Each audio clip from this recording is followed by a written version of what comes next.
All right, this is the second day of verifying identities, and we're just going to kind of step up our algebra skills on this day. So kind of same process. We're just going to start with one side, and we're going to attempt to make it look like the other one. So I'm going to fence this straight down, and anytime I see squareds and ones, I'm always looking at my identities. And this is sine squared minus 1, so I'm definitely looking at this one. But it doesn't quite read like that. I need this to be sine squared minus 1, so I'd have to bring this 1 over. So if I brought that one over and made it sine squared minus 1, then the cosine would need to go over to the other side, and I would subtract that. So sine squared minus 1 could be equivalent to negative cosine squared, just negative cosine squared. So negative cosine squared all over sine squared, and then cotangent is just cosine over sine. Make sure that you watch if you have a squared on your function when you flip it into sines and cosines, or you flip it into a trig function, that it stays squared. And then just watch your negatives. Those usually get lost along the way too. Number 2, I've got some subtraction, so I'm just identifying the two different terms that are sitting there. And I like to kind of do that, especially around any addition and subtraction, to make sure I'm not confusing the two terms. They can't just be combined together. I'll often have kids ask if they can just cancel the tangents, and I'm like, well, if this was 4x minus x, could you just cancel off the x's? And you can't. We'd like to combine them somehow. They aren't quite like terms, but they both have a tangent, so I'm actually going to take that out. And if I wrote what was left, I'd be left with secant squared and then minus a 1. And then anytime, again, I see squareds or ones, I'm looking for my identities. This is the one that we're closest to. We've got a secant squared. The trick is it should be minus 1, so we're going to minus that 1 over.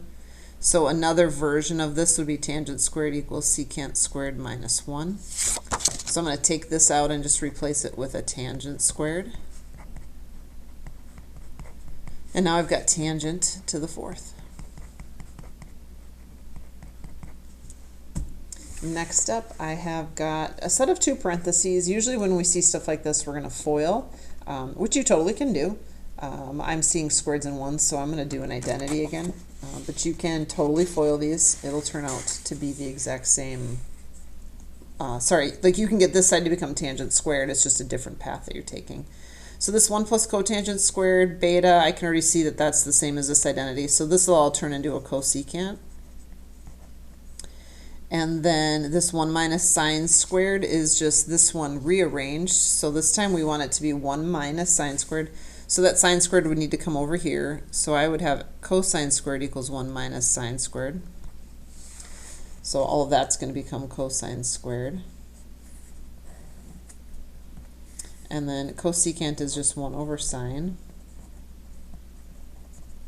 And anytime I'm multiplying fractions, I just multiply straight across. So this will become cosine over sine, and that's what cotangent is. This one we're going to cross off. If it's still in your notes packet, just skip that one. Number 5, last one we've got today. I've got 2 fractions. Again, here's my subtraction, just kind of identifying the 2 of them to keep them separated. And in order for me to have, or to combine 2 fractions, I need to have common denominators. This is not an identity. It does not have a squared on it, so you can't just invent one to make it work. But the fastest way for us to find a common denominator is to multiply the bottoms. So if I was doing 1/4 plus, let's say 3/5, the fastest way to a common denominator is just to multiply. It's not always your least common, but it is definitely a common factor. So we're just going to multiply these two. So I'm going to have tangent x and 1 plus secant x. That'll be my new common denominator. And now when we made this be 20 when you were little, you didn't just keep the 1 and the 3 up there. You didn't just make 4. You had to actually change it. So whatever the 4 had to do, you also had to do to the top. What essentially happened was you multiplied this numerator by that denominator because that's what it needed to become common. And then you multiplied that 4 up there by that 3. So this stuff, this 1 plus secant, is going up here.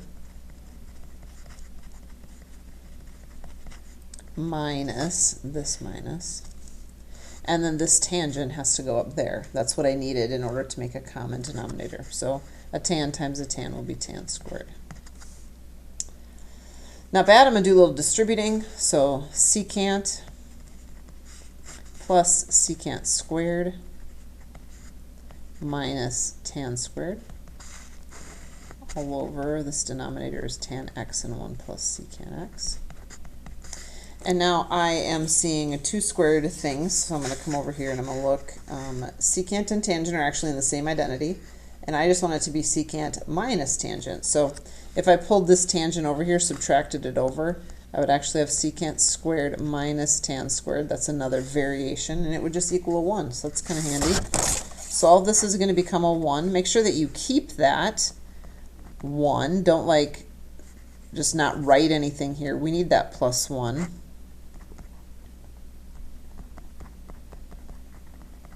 And now these two will cancel. 1 plus secant, secant plus 1, they're the same thing. I have 1 over tangent, which is what cotangent is. So today I did a little bit with common denominators. You can always kick it back to numbers if you're unsure about what to do. Sometimes it's easy to see what happens here and then you can translate it back. Just as a reminder, try and work with just one side at a time. Just because maybe you saw this as doing FOIL, that doesn't make what you're doing wrong and me right. This is just the path that I chose to take. So when you're looking at the answer key for the hints, that's just one way to do it. If you are wanting to try a different way, go ahead and give it a shot.